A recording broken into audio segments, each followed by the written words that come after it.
Ya, brother. Ya. Naik, terima kasih untuk kehadirannya, untuk kita berbicara lagi mengenai kitab Yunus. Ya. Dan akan teruskan ke kitab Mika dan juga sedikit dari Obadya. Oke. Mungkin kita bisa memulai dengan doa. Baik, mari kita berdoa. Terima kasih Tuhan, kami bersyukur atas sore hari ini. Tuhan boleh memberikan kami kesehatan, memberikan kami karunia Tuhan dalam hidup kami, sehingga kami memungkinkan kami untuk mengadakan acara ini, untuk berbincang-bincang mengenai kebenaran firman Tuhan.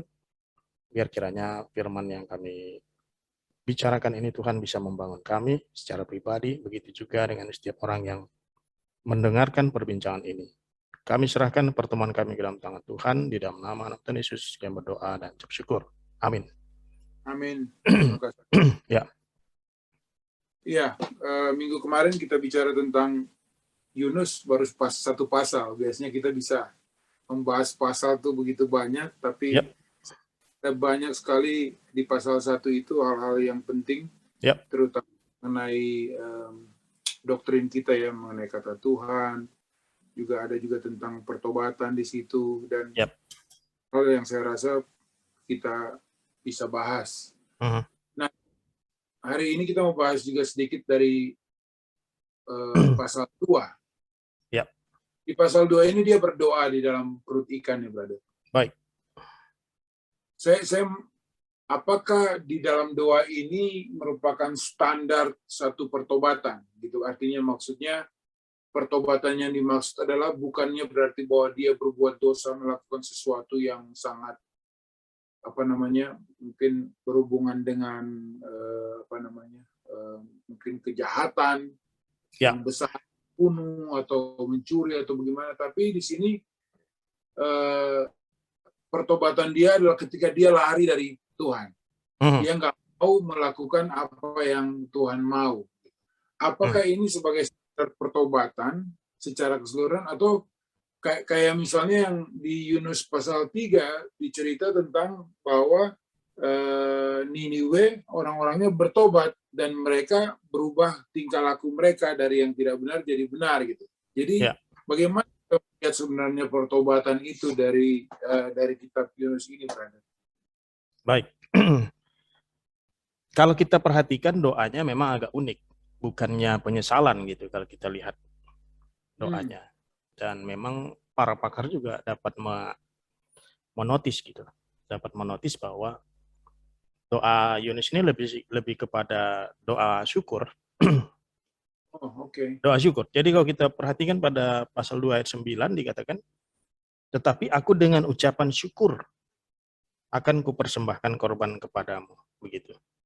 Nah, jadi lebih kepada syukur gitu. Jadi bukannya doa seperti menyesal, seperti halnya doa Daud begitu. Jadi nadanya juga nada yang berbeda.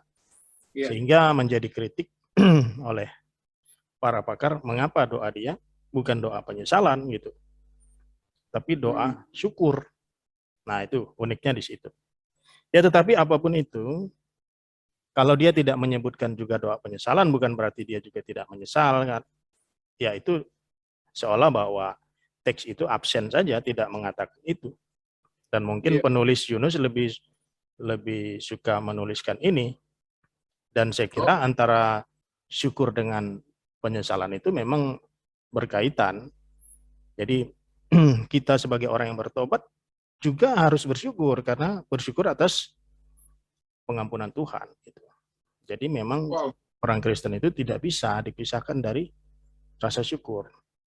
Justru rasa syukur itulah bisa dikatakan merupakan end product daripada penyelamatan Tuhan, end product daripada penebusan Tuhan.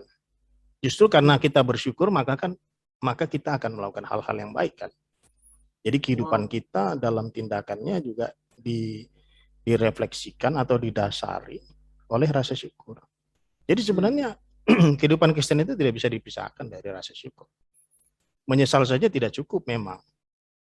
Kalau kita hanya menyesal, tapi juga nggak bisa sampai pada tahap di mana kita mensyukuri pengampunan Tuhan, ya nggak bisa bikin kita bersuka cita juga kan. nggak bisa mendorong kita juga untuk menjalani hidup yang penuh kualitas-kualitas gitu. Wow, ini setelah saya baca kembali ada benarnya, maksudnya sepertinya tidak ada kata di mana dia menyesal gitu ya. Nggak ada, Betul. tidak ada. Tidak ada. Cuman dia bilang di sini dalam kesusahanku aja, artinya memang Ya. dia dalam dibuang air ya enggak. Dan kita juga melihat bahwa doa dia di sini dalam bentuk poetry, dalam bentuk puisi kan. Dari susunan tulisannya juga itu kan Betul. seperti puitis. Jadi puitis itu kan mengandung arti yang luas. Jadi ketika dikatakan dalam kesusahanku, nah itu kan bisa implikasinya bisa luas. Oke. Ya mungkin dia susah, menyesal dan lain sebagainya. Ya. Jadi kita tidak bisa juga mengatakan, oh dia nggak nyesal. Memang kalau nggak disebutkan kan bukan berarti nggak menyesal gitu. Tapi dia ada sebutkan dalam kesusahanku, ya mungkin implikasinya itu luas gitu. Ya. Wow. Ya, memang luar biasa juga nih, brother. Artinya dia dalam kesusahan dia masih bisa bersyukur. Cuman ya unik juga gitu kan. Unik juga karena tidak mengemphasize, tidak menekan pada penyesalan akan kesalahan dia gitu, akan dia yang mau lari gitu. Ya, tapi mungkin kalau kita lihat dari konteksnya, dia itu kan memang tidak suka kepada Niniwe karena Niniwe itu jahat gitu. Jadi artinya mungkin secara manusia cukup reasonable lah, cukup reasonable alasan dia gitu. Iya, kesannya dia nggak, ini nih yang tadi brother bilang, akhirnya membuat saya jadi berpikir, kesannya dia tidak sepenuhnya mengungkapkan isi hatinya di sini, brother. Ya, bisa jadi, artinya ya dia mungkin merasa, ya mungkin saja dia merasa, kayaknya gua ada benarnya juga gitu, gua nggak harus gitu ya kan, mungkin saja gitu. Soalnya orang itu kan jahat gitu. Terbukti ketika Tuhan sudah mengampuni Niniwe dan tidak jadi menghukum mereka, Yunus kan mengatakan kepada Tuhan, kan Tuhan kamu lihat, saya tahu kamu memang orangnya mengampuni, makanya saya juga sebenarnya males juga gitu dalam tanda petik kan. Lihat kan, kamu kan memang mengampuni lah, lihatlah gitu. Jadi maksudnya ngapain lah gitu kan artinya. Iya, betul. Dalam pemikiran dia memang mereka seharusnya layak dihukum begitu. Karena mereka sudah jahat terhadap kita. Dan memang pada era Yunus kan Niniwe itu kan termasuk dalam kerajaan besar ya, termasuk dalam kerajaan superpower gitu. Wow. Yang kemudian setelah itu nanti digantikan oleh Babilonia. Iya. Ya musnah juga nanti kan, brother. Musnah juga. Ya. Menarik. Ya. Iya.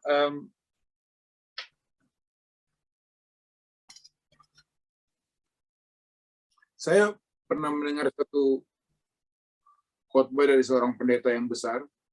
Saya nggak tahu namanya, tapi waktu dia bicara itu, dia sepertinya mengungkapkan bahwa dia sebenarnya memang mengambil keputusan mengikut Tuhan, walaupun dia tidak merasa bahwa ada dosa besar yang dia lakukan, kayak misalnya mabuk-mabuk atau bermain perempuan atau apa, tapi dia mengungkapkan bahwa sepertinya dia nggak terlalu berdosa, tetapi keputusan dia untuk mengikut Tuhan itu adalah itu yang dia merasa bahwa ada kepercayaan dia yang dulu tentang kekristenan yang salah, itu adalah penyesalan dia gitu.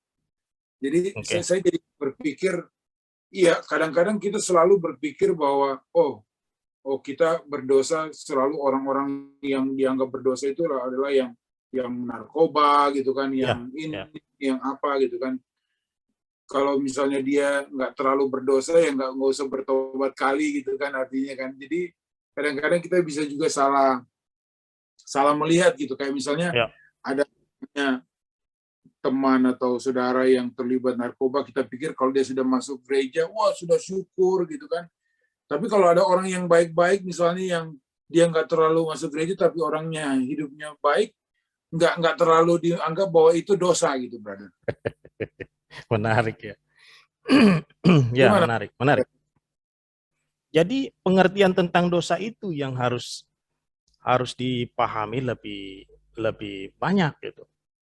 Karena dosa itu kan bukan hanya melakukan kesalahan secara aktif, bukan hanya melakukan sebuah tindakan secara aktif, tetapi juga ketika kita tidak memenuhi ekspektasi ataupun tidak memenuhi standar, tidak memenuhi kehendak Tuhan, itu juga sudah salah. Jadi Tuhan ketika mendesain manusia, ketika menciptakan manusia, manusia itu ada purpose-nya. Purpose-nya itu salah satunya memuliakan Tuhan, hidup untuk Tuhan, kan gitu. Nah, kebanyakan orang berpikir bahwa orang yang baik-baik, yang lemah lembut, yang ramah, dan lain sebagainya, yang kerjanya rajin, yang baik sama keluarga, baik sama teman, dianggap itu perfect gitu. Tetapi di hadapan Tuhan, kalau dia tidak memuliakan Tuhan, dia tidak hidup untuk Kristus, ya itu cacat tetap. Wow. Itu. Walaupun di mata manusia dia itu sangat perfect gitu. Tapi kalau tidak hidup untuk Kristus, tidak memuliakan Tuhan dalam hidupnya, ya itu cacat, sama aja. Itu yang namanya dosa yang omission. Omission itu dia memang tidak melakukan. Maksudnya dia bukan commit, dia bukan melakukan something wrong, tapi dia tidak memenuhi standar, dia tidak memenuhi kehendak Tuhan yang didesain dari awal gitu. Ya ini bukannya kita nggak suka orang baik, kita sangat suka orang baik, cuman akan salah apabila kita tidak memahami bahwa tanpa Kristus, tanpa hidup untuk Kristus, tanpa hidup memuliakan Allah, ya sama saja sebenarnya gitu. Sama saja. Wow. Ada banyak cerita seperti itu, ada banyak cerita seperti itu. Iya. Coba kalau saya bacakan pada Kolose 1 ayat 16. Oke. Kolose 1 ayat 16 dikatakan pada kalimat terakhir, segala sesuatu diciptakan oleh Dia dan untuk Dia. Gitu. Jadi berarti kita ini hidup kita untuk Kristus. Purpose-nya begitu. Wow. Purpose-nya begitu. Jadi kalau ada orang meskipun kelihatannya baik secara manusia, tapi kalau hidupnya bukan untuk Kristus, ya tidak memenuhi standarnya Tuhan gitu. Ini kita bukan cari-cari kesalahan, tapi maksudnya agar kita juga jangan merasa gue ini deserve gitu, saya ini layak masuk surga, saya ini enggak jelek, saya ini ya memang dalam standar, dalam ukuran penilaian manusia, tapi kita harus tahu standar yang sebenarnya. Wow. Gitu. Brother. Ya. Ini kan saya terpikir cerita perwira yang di mana Petrus disuruh untuk membaptiskan. Ya. Jadi artinya melihat bahwa si perwira ini melakukan sesuatu yang baik, dia takut akan Tuhan gitu. Jadi artinya dia kan bukan, saya nggak tahu kondisinya seperti apa sampai si Petrus disuruh itu, tapi artinya Tuhan melihat itu bahwa dia bukan orang yang percaya kan. Kemudian akhirnya dia menjadi percaya, atau gimana latar belakangnya itu menurut brother? Yang perwira ini sampai disuruh untuk dibaptis, karena dia kan bukan orang Israel juga kan? Iya. Maksudnya mengapa dia percaya gitu? Bagaimana dia bisa menjadi orang percaya? Iya, mengapa dia percaya, tapi artinya begini. Jadi artinya kita melihat bahwa ada orang-orang yang kita pikir mungkin takut akan Tuhan di luar sana, yang Tuhan melihat juga mereka, yang bukan orang Kristen. Apakah itu bisa menjadi kesimpulan atau satu hal yang saya terlalu cepat mengambil kesimpulan? Ya, prinsipnya dalam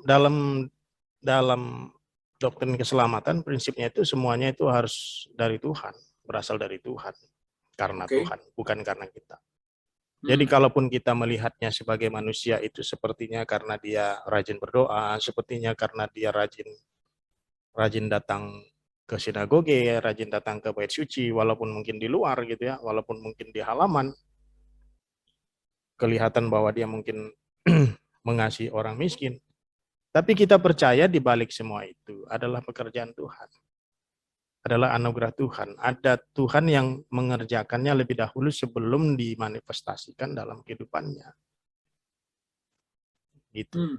Iya. Jadi, brother, Ya? kalau ada statement, Ya. jadi ada statement mengatakan begini, ada orang-orang di luar sana yang tidak percaya. Kalau kita tidak bicara dengan mereka, mereka tidak mungkin mengetahui tentang Kristus. Benar nggak pernyataan itu? Ya, kita berbicara itu dalam konteks sebagai manusia. Oke. Kan kita nggak melihat apa yang dilakukan Allah di balik kehidupannya. Jadi ya kita berbicaranya seperti itu. Kita berbicara dalam istilah-istilah manusia, dalam logika-logika manusia gitu. Tapi kalau berdasarkan prinsip Alkitabiahnya, Tuhan yang mengerjakannya, bukan kita. Gitu. Tuhan yang mengerjakannya, Tuhan yang memilih dia, Tuhan yang Roh Kudus yang bekerja di dalam dirinya. Gitu. Roh Kudus yang istilahnya mengenable dia untuk bisa melakukan semua itu. Memungkinkan dia untuk melakukan semua itu. Gitu. Kalau tanpa Tuhan mengenable dia nggak bisa, karena manusia itu sudah korup, manusia itu sudah, kalau istilahnya 5 poin Calvin itu istilahnya udah depraved, ya, dia sudah rusak. Gitu. Tapi bukan utterly depraved, tapi totally depraved. Kalau utterly depraved sama sekali nggak bisa ada hal-hal baik sedikit pun. Gitu. Tapi totally depraved. Semua ini berarti mirip yang sekarang jadi sama Yunus dong. Artinya Yunus dipanggil Tuhan untuk taruhlah kita bilang menginjili bangsa Niniwe, dan Niniwe bertobat, bukan karena Yunusnya, tapi Yunusnya dipakai kan untuk itu. Ya. Ya. Jadi di-enable kan? Ya, di-enable ya. Kalau nggak ada Yunus, bisa nggak mereka bertobat? Mungkin ada Yunus yang lain. Oke. Mungkin ada Yunus yang lain. Cuman Tuhan mungkin ya tetap mau pakai Yunus kan. Mungkin sekaligus juga untuk menjadi tipologi, menjadi shadow, bayangan tentang kematian Yesus di perut bumi selama 3 hari. Gitu. Jadi tetaplah ya. Jadi istilahnya Yesus itu adalah seperti Yunus yang sempurna. Karena tidak pernah membantah, gitu kan? Dia tetap mengasihi musuhnya kan gitu. Ya. Wow. Jadi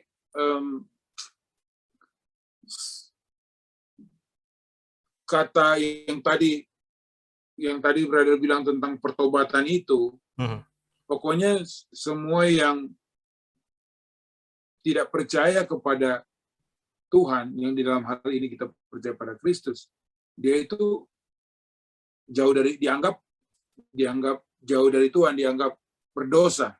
Walaupun kita juga memang orang berdosa. Iya. Jadi semua orang itu sudah berdosa. Semua orang sudah berdosa. Dan kita tidak pernah bisa dibenarkan karena perbuatan kita. Karena hal-hal dari kita. Tetap dari Tuhan. Tetap pembenaran itu dari Tuhan. yang diawali dengan pembenaran secara posisional. Pembenaran secara posisional di mana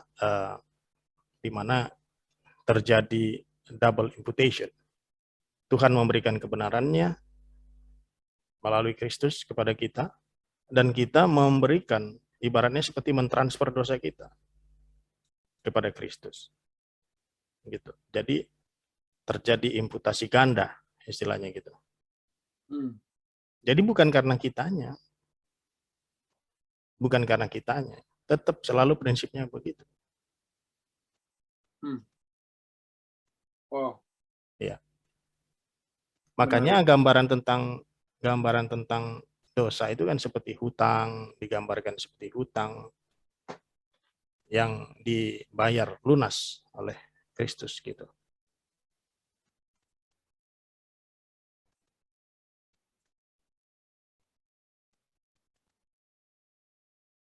Ya, ini brother, saya ada mau tanya nih ya, dari kemarin saya baca di Matius 8.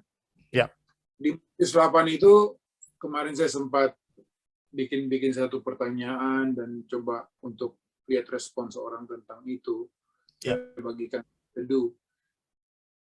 Dari ayat 1 sampai terakhir bagi saya berhubungan dengan iman. Tapi tentu saja peran utamanya Yesus. Ya. Cuman maksudnya waktu saya membaca dulu, saya selalu berpikir karena iman mereka lah mereka disembuhkan. Tetapi kalau saya lihat di sini ya karena Yesus mau mereka sembuh, maka mereka sembuh. Artinya ada nggak unsur iman yang mungkin saja ada berhubungan kuat.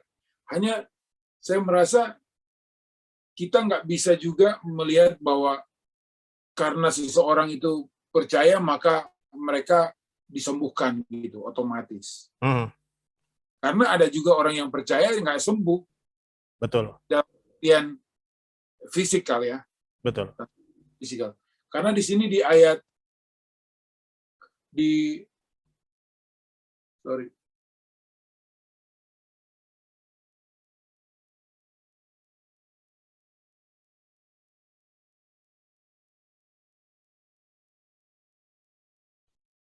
ya, karena di sini di ayat 8 misalnya ayat 18 ada seorang panggil untuk seorang yang mau ikut Yesus, terus Yesus bilang kan, kalau kamu mau ikut saya gitu kan, saya nggak punya tempat tinggal juga gitu. Jadi artinya kesembuhan itu nggak otomatis sebagai suatu keselamatan juga, tetapi artinya bukan berarti bahwa juga orang yang beriman ini otomatis menjadi sembuh karena di ayat yang lain Yesus tidak banyak menyembuhkan karena orang-orang di situ tidak percaya, dikatakan brother. Kalau waktu saya membacanya dulu saya pikir karena orang-orang itu tidak percaya Yesus tidak mampu menyembuhkan mereka. Oke. Padahal Yesus, saya merasa kalau Yesus mau menyembuhkan artinya kan dia bilang kamu saya sembuhkan banyak di situ, tapi banyak juga yang nggak percaya juga kan sebenarnya, yang tidak mau percaya kepada kata-kata Kristus juga. Ya. Waktu dia bilang kutuklah Korasin dan Tirus dan segala macam itu kan kalian banyak melihat pekerjaan Tuhan, tapi kalian nggak percaya juga. Ya, itu contoh yang bagus. Gimana, brother? Ya, itu contoh yang bagus, brother. Jadi itu adalah sebuah contoh yang bagus, artinya ada orang yang memang sudah diberitakan tapi dia nggak terima gitu. Ada firman yang sudah diberitakan dia nggak terima, tapi ada juga yang menerima firman itu ketika diberitakan. Berarti kan bukan karena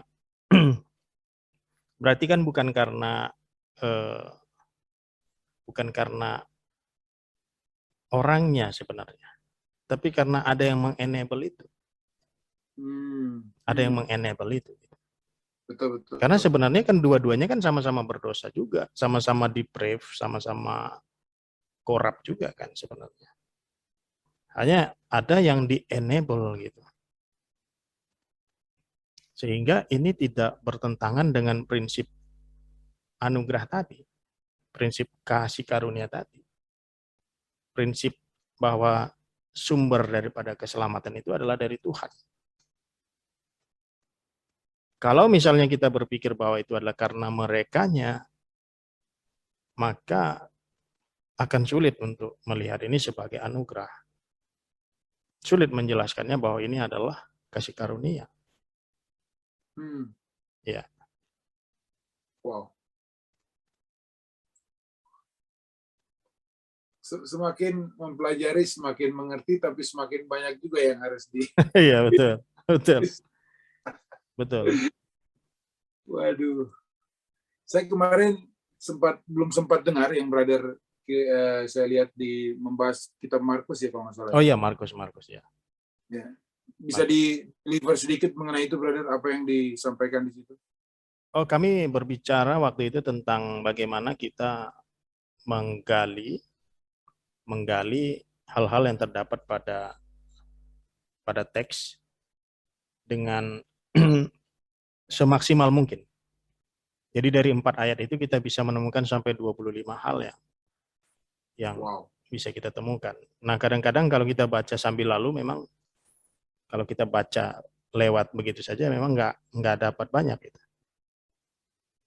Sorry, dia dari Markus berapa berarti? Markus pasal yang ke 7 ya? 7.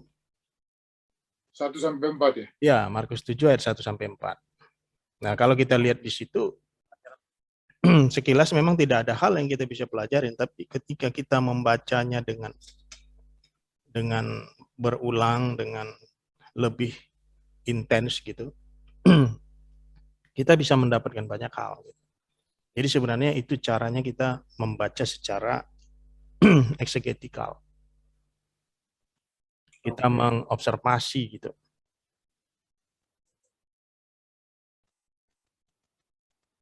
Jadi dalam observasi itu kita perlu membaca berulang-ulang gitu.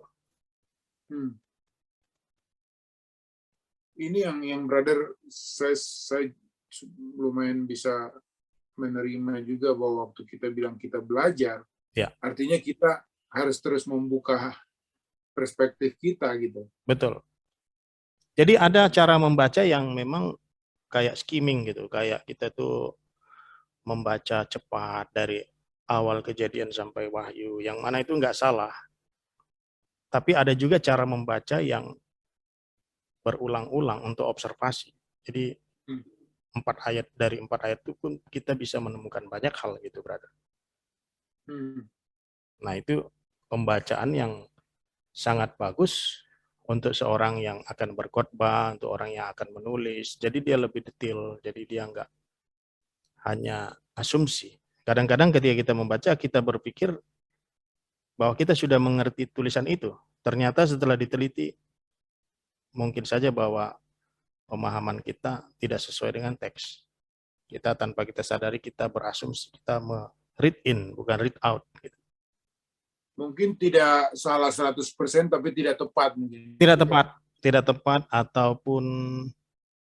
ataupun kita seperti menambahkan sesuatu yang memang tidak ada di situ.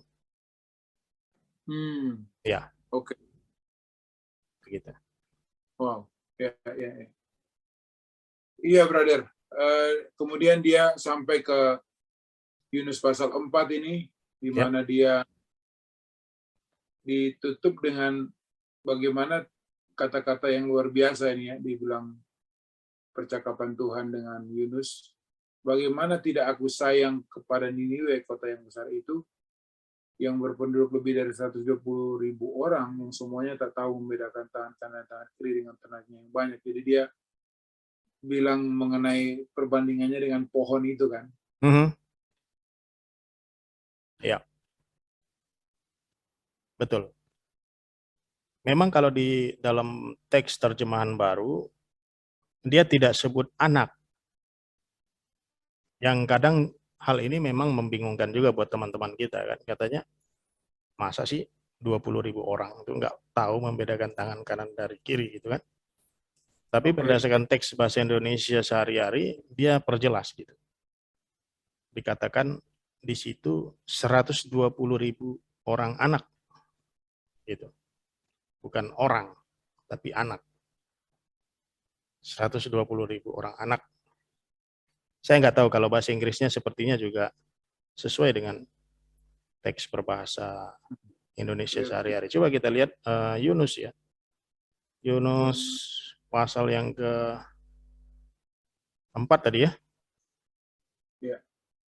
Yunus 4 ayat yang paling terakhir kalau saya tidak salah. Nah, dikatakan di sini 120.000 persons ya. Ya, persons. Itu kalau menurut terjemahan American Standard Bible. Bagaimana dengan ESV? NKJV itu persons. Persons ya. Kalau ESV ya? Bagaimana? Brother tadi bilang ESV ya? ESV.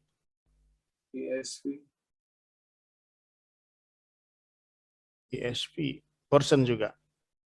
Ya, kemungkinan dari bahasa Indonesia sehari-hari mungkin menginterpretasikannya seperti itu. Jadi seperti seorang anak ya, seperti 120.000 orang anak. Gitu. Karena ya, lanjut silakan Pak. Jadi ini jadi membuat saya jadi bertanya tentang sebagai orang awam ya. Kita membaca Alkitab, kita bisa mendapatkan semacam summary-nya. Apakah ada detail-detailnya juga yang perlu kita ketahui kalau misalnya secara keseluruhan ya, misalnya orang pendengar, bagi pendengar kita yang maksudnya yang awam, yang mereka ingin percaya dan mendapatkan kesungguhan tentang firman yang mereka baca, bagaimana mereka bisa meng-approach-nya, brother? Meng-approach itu ya memang harus dari sumber primer, jadi memang harus baca dulu gitu.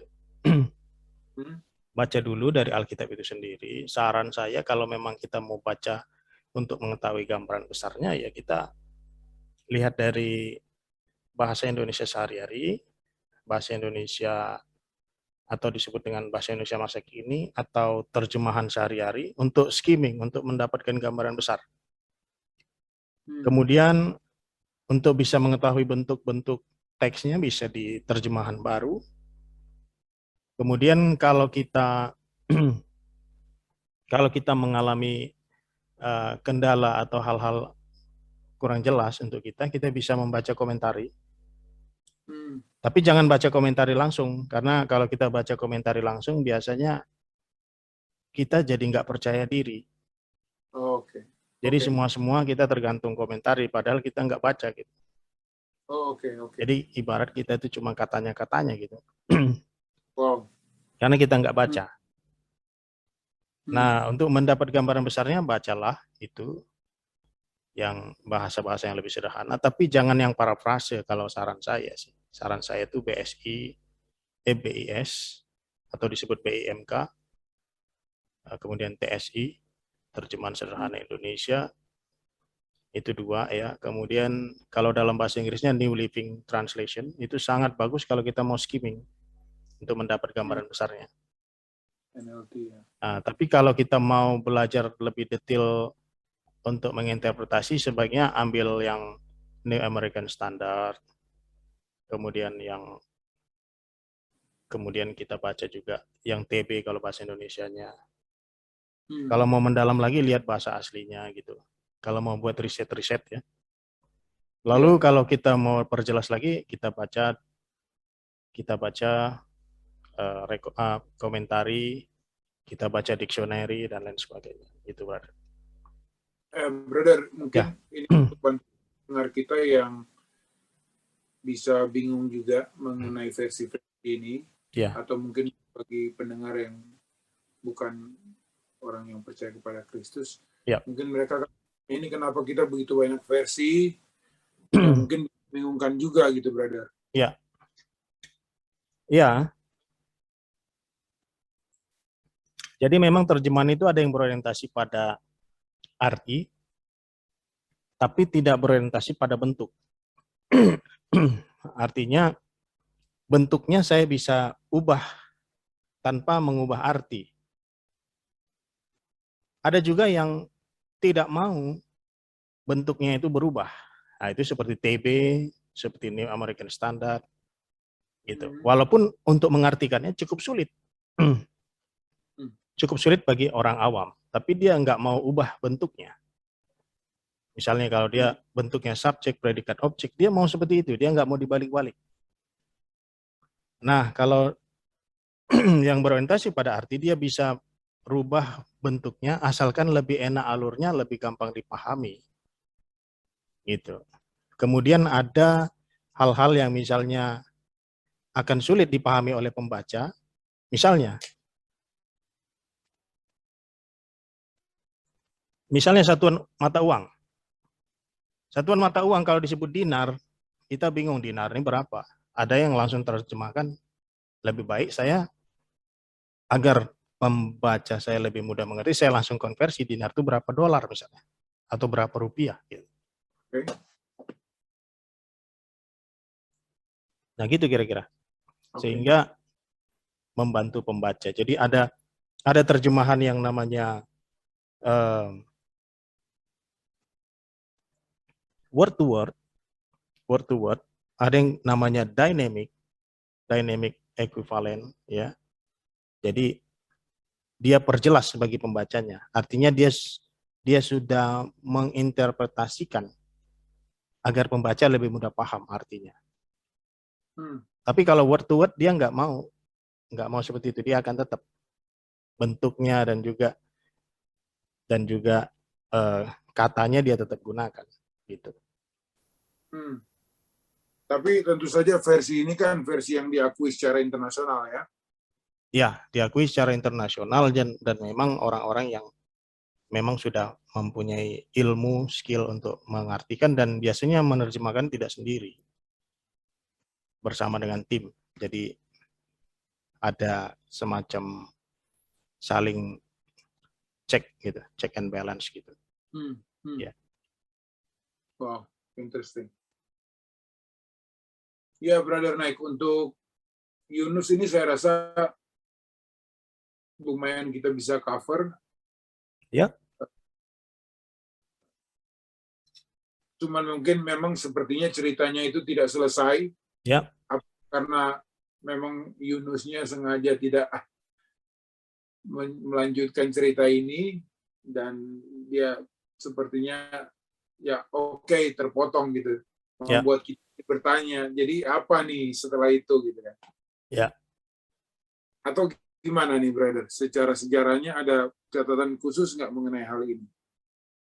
Ya, jadi memang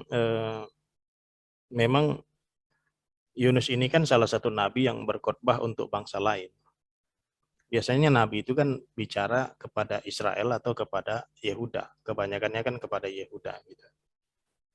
Jadi nabi yang bicara kepada bangsa lain itu sebenarnya tidak banyak. Jadi ini salah satunya adalah Yunus, ya. Kemudian nanti yang beradar juga rencana akan bicarakan Obadja misalnya, itu bicaranya kepada Edom kan. Ya. Dan juga kalau saya tidak salah itu adalah Nahum.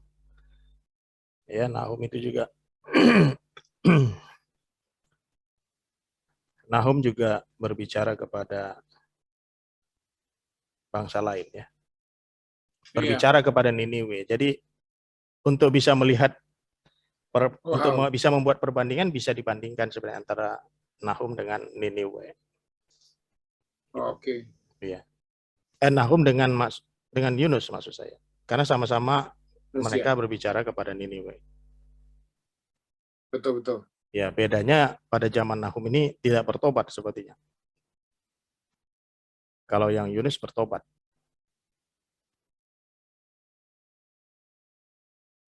Brother, mumpung tadi brother menyinggung tentang Obadja. Oh, baik. Ya, kenapa ya ini khusus kepada Edom ini? Ya. Apa karena ada hubungan saudara, atau karena memang Edom ini nggak benar di mata Tuhan, dan mereka memang akan dimusnahkan? Sepertinya begitu dalam, tapi juga kalau kita lihat kenyataan bahwa Herodes ini turunan dari Edom juga kan? Ya. Jadi memang sebagian pakar memang mengacu ini kepada Esau dan Yakub gitu. Jadi Edom itu seringkali digambarkan sebagai bangsa yang ngeselin, bangsa yang sepertinya mencari keuntungan, bangsa yang sepertinya akan mengambil keuntungan dari Yehuda. Jadi di saat-saat ketika Yehuda mengalami kesulitan, dia mencari keuntungan itu. Dia bisa bekerja sama dengan pihak lain untuk mendapatkan sesuatu dari Yehuda. Jadi dia seperti orang yang digambarkan seperti orang yang bangsa yang licik begitu, bangsa yang mencari kesempatan, bangsa yang mencari-cari keuntungan dari Yehuda.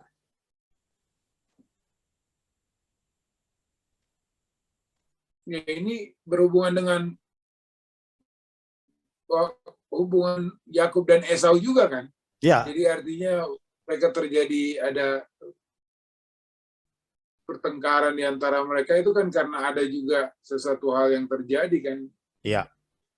Esau merasa bahwa Esau yang ditipu, tetapi sebenarnya ya itu kan Esau mengambil keuntungan dari situ juga kan, waktu dia minta kacang merah gitu kan, Iya. sepertinya aja menjual kesulungannya gitu kan, brother. Jadi dia nggak menghargai, justru untuk keuntungan dia sendiri kan.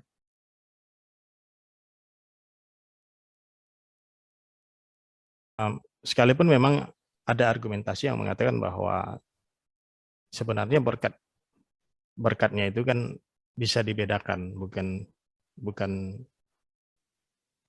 satu gitu. Jadi ada dua jenis berkat sebenarnya. Jadi yang diberikan kepada Yakub memang adalah berkat untuk Yakub. Memang itu ya kita bisa pelajarin lebih jauh lah tentang hal itu nanti ke depannya. Iya.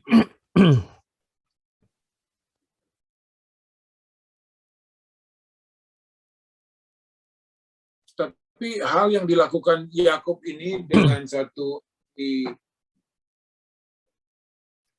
dia berbohong, kesannya tuh kita bisa negatif juga kan, artinya wah kok bisa begini gitu kan, walaupun memang Tuhan artinya memberkati Yakub anyway gitu. Ya, jadi kalau kita baca lebih teliti lagi ceritanya, sebenarnya bukan hak kesulungan itu. Bukan hak kesulungan itu yang didapat oleh Yakub. Tapi memang berkat untuk dia. Karena kalau hak kesulungan, maka Esau akan jadi orang miskin. Tetapi kan ternyata tidak. Dalam ceritanya kita lihat harta Esau itu justru jauh lebih banyak. Kalau ketika dia bertemu dengan Yakub, waktu Yakub mau berikan dia harta, dia bilang, aku sudah punya banyak, kamu pegang aja.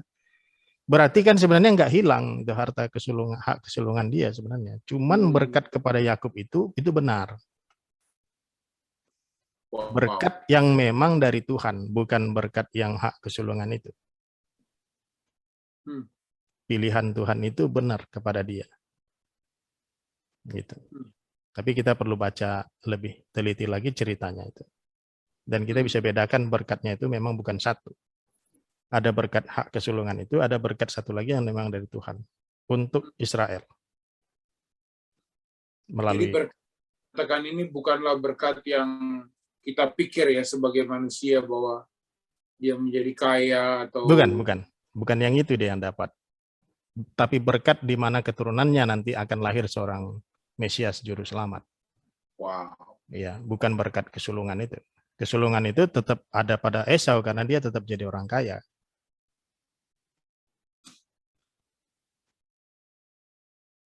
Brother, Ya.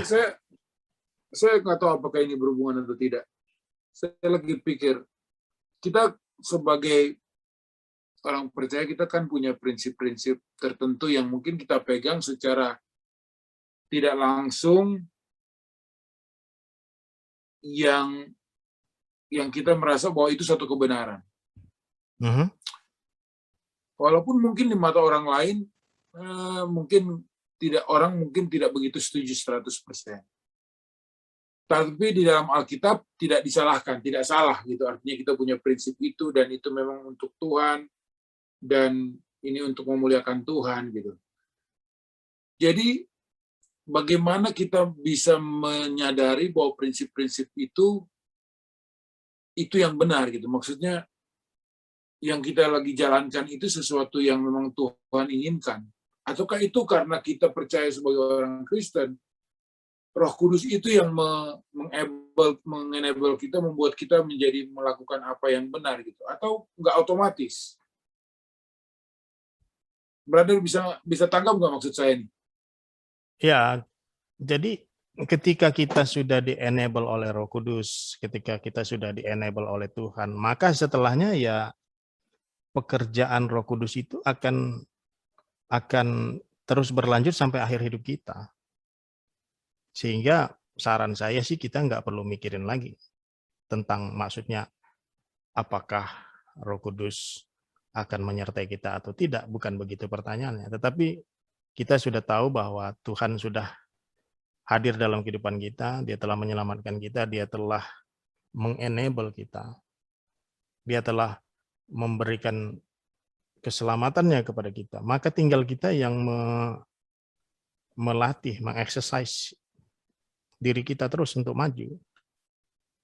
Dan kita percaya bahwa ini akan bertahan sampai akhir, karena pilihan dan keselamatan Tuhan itu kan akan terus berlanjut. Artinya dia akan membuat kita persevere sampai akhir. Juga bukan karena kita, perseverance itu. Dia akan memberikan kekuatan kita kepada kita untuk bisa terus bertumbuh dan setia sampai akhir. Jadi bagian kita adalah ya kita terus keep going gitu, terus bertumbuh, terus belajar, terus mengexercise, terus lakukan hal-hal gitu. Dan kita tahu semuanya itu kan berawal dan berasal dari Tuhan. Gitu.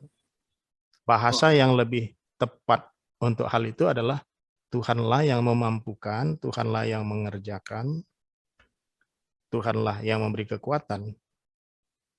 Ya kita lakukan saja yang terbaik gitu. Ya. Wow. Ya, kalau misalnya orang mengatakan, wah kamu hebat, kamu bisa bikin begini begitu, ya sebagai manusia kita bisa bilang ya itu yang mereka lihat, kita berterima kasih. Tapi kita tahu di balik itu semua adalah pekerjaan Tuhan kan gitu. Oke. Jadi bagus buat kita juga, kita mengerti sehingga kita tidak akan menyombongkan diri atau tidak merasa bahwa itu semata-mata karena kehebatan kemampuan kita, semata-mata karena kita memilih yang bagus, bukan itu. Kita tahu Tuhan sudah mengerjakannya sejak awal gitu. Kita tahu Tuhan sudah menyertai kita sejak awal, mengenable kita, memampukan kita gitu. Dan ini akan terus sampai akhir. Wow. Saya masih ada pertanyaan mengenai itu, tapi saya rasa ke situ lebih lanjut. Ya. Jadi kenapa sampai, artinya memang Tuhan marah kepada bangsa Edom ini, tetapi ternyata ya Herodes masih hidup sampai saat itu, dan dia mungkin yang berperan membunuh, maksudnya punya peran dalam kematian Yesus juga. Ya. Ya. Jadi artinya ini suatu revelation yang kapan gitu. Artinya waktu dikatakan ini maksudnya apa gitu. Apa langsung terjadi akan seperti itu buat bangsa Edom atau bagaimana gitu. Iya, memang Memang. ada pendapat yang mengatakan wah ini belum tergenapi katanya. Atau ini nggak Oh, jadi digenapin dan lain sebagainya begitu. Ya, butuh penelitian lebih lanjut kalau menurut saya. oke. Iya. Ada yang mengatakan wah, lihat ini tuh salah satu contoh yang tidak tergenapi yang seharusnya mereka dihukum, dilenyapkan dan lain sebagainya gitu. Tapi Ada. brother, saya baca satu bukan baca, saya lihat di YouTube ada program tentang orang-orang Samaria. Itu memang mereka sudah hampir punah. Dalam artian tetap melaksanakan mereka punya ibadah dan segala macam. Itu semakin sedikit. Saya nggak tahu tentang orang-orang Edom ini, apakah di mana mereka sekarang gitu. Tapi artinya untuk orang Samaria seperti itu gitu. Jadi mereka masih ada tetapi jumlahnya semakin sedikit. Jumlahnya semakin sedikit. Ya.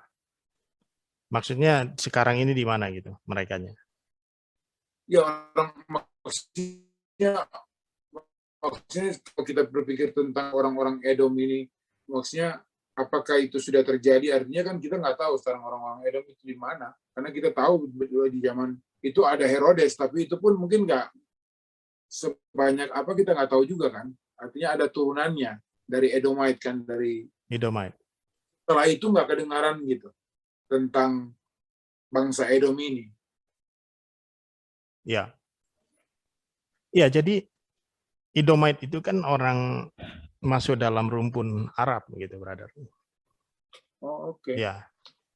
Jadi Arab, Aram, Samaria, kemudian Israel itu kan berdekatan. Secara bahasa, secara cara penulisan dari kanan ke kiri ada kemiripan itu. Jadi ada kemiripan mereka dalam hal itu.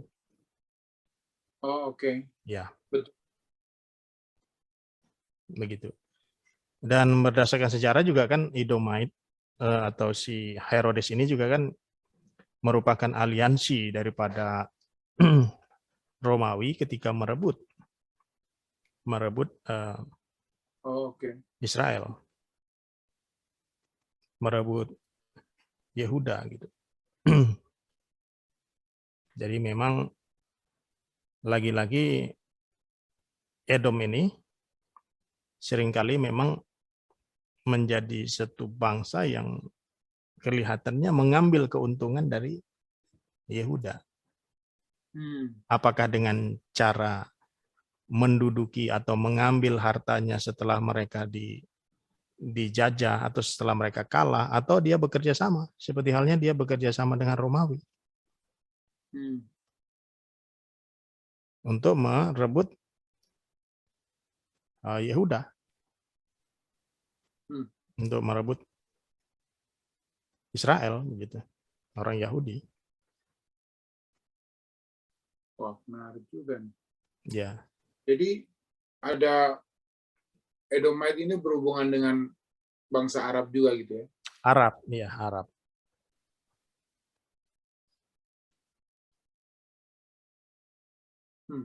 Menarik.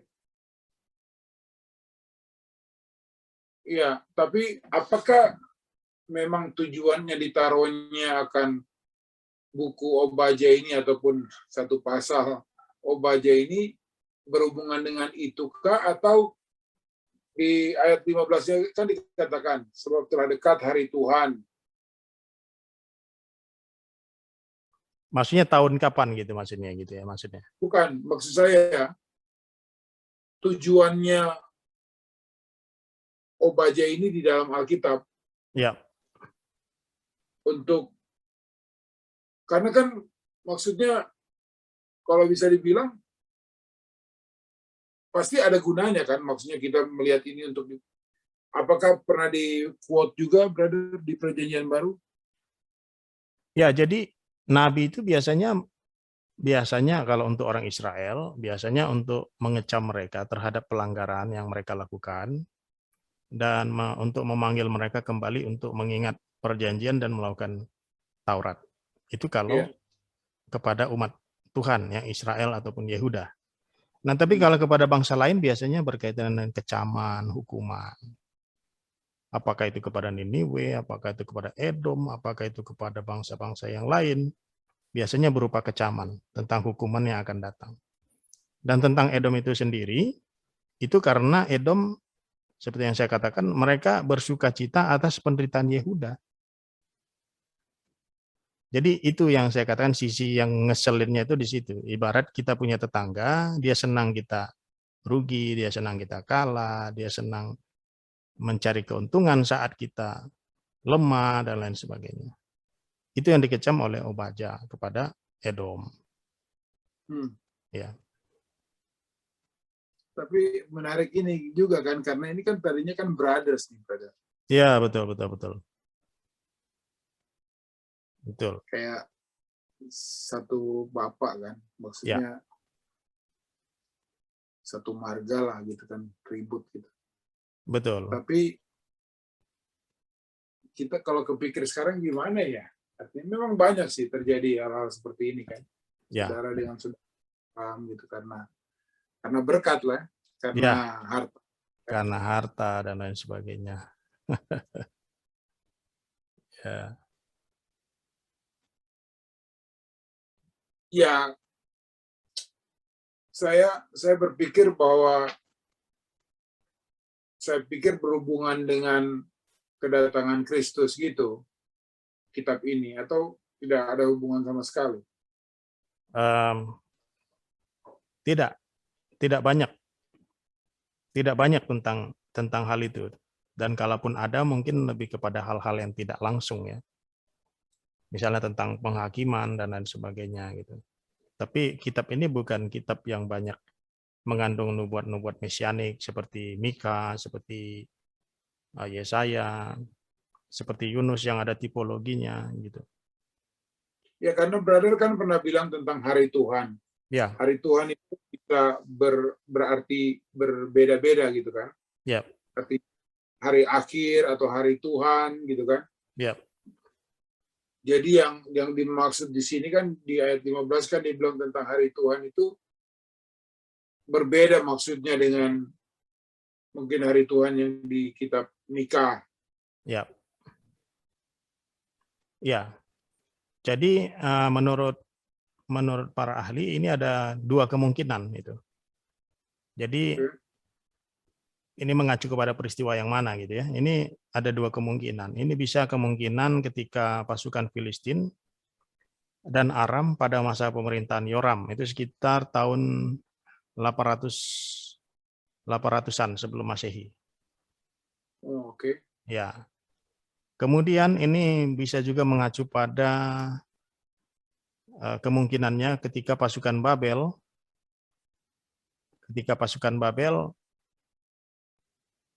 datang sekitar tahun 605 sampai 586. Begitu. Jadi kemungkinan antara dua peristiwa ini. Jadi kitab Obadya itu seperti mengacu kepada dua peristiwa itu. Dan disitulah Edom senang ketika Yehuda itu kalah, lalu dia senang, dia ingin mengambil keuntungan dan lain sebagainya. Jadi mengacu pada dua peristiwa itu kemungkinannya diperkirakan. Ya. Wow, interesting. Ya, ibarat kalau sekarang ya kita nggak nuduh, cuman hanya berikan ilustrasi. Ibarat seperti Malaysia yang dekat dengan kita, Singapura yang dekat dengan kita. Dia senang ketika kita mungkin kacau dan lemah, kalah. Ibarat begitu ya. Ini saya nggak bilang kenyataannya begitu. Ya. Betul. Ya. Saya pikir Tuhan pikir Tuhan hanya Tuhan yang mau hukum, tapi kalian nggak kayak ikut-ikut gitu ya. Kalian dihukum juga nanti gitu kan. Ya, bisa jadi ya. Ya lucu juga Alkitab menggambarkan bangsa yang seperti ini gitu.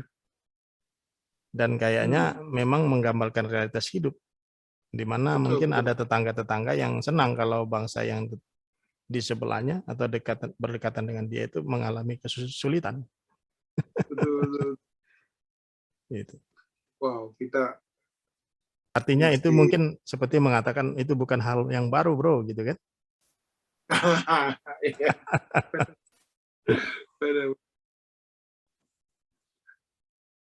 Iya, brother. Ya. Saya mau lanjut nih, tapi kita punya waktu sudah cukup banyak. Tapi saya rasa nanti kita akan bahas Mika akan bisa lebih menarik karena banyak sekali di situ nubuatan yang terjadi. Ya. Saya merasa pertanyaan-pertanyaan yang bisa kita belah dan kita bahas, brother ya. Ya. Dan menarik. Terima kasih untuk waktunya, brother. Sama-sama, brother. Mari kita berdoa. Ya. Bapa yang di surga, terima kasih untuk kasih-Mu dalam hidup kami. Saya mohon Tuhan kerendahan hati untuk bisa mengerti firman-Mu, yang bersyukur untuk tetap menjaga akan persahabatan rohani kami ini, dan melalui semua ini kita boleh memberikan Tuhan akan apa yang terbaik juga untuk Engkau, sehingga juga orang-orang yang mendengarkan kami boleh semakin dekat dengan Engkau. Tolong kami, bantu kami, biarlah Roh Kudus-Mu saja yang membuat pengertian Tuhan. Dan kami hanya mengatakan apa yang Engkau ingin kami katakan. Terima kasih Bapa, berkati Naik dan keluarga, brother yang selalu mau memberikan untuk Engkau. Terima kasih Tuhan, dalam nama Yesus kami sudah berdoa. Amin. Amin. Terima kasih, brother Pierre.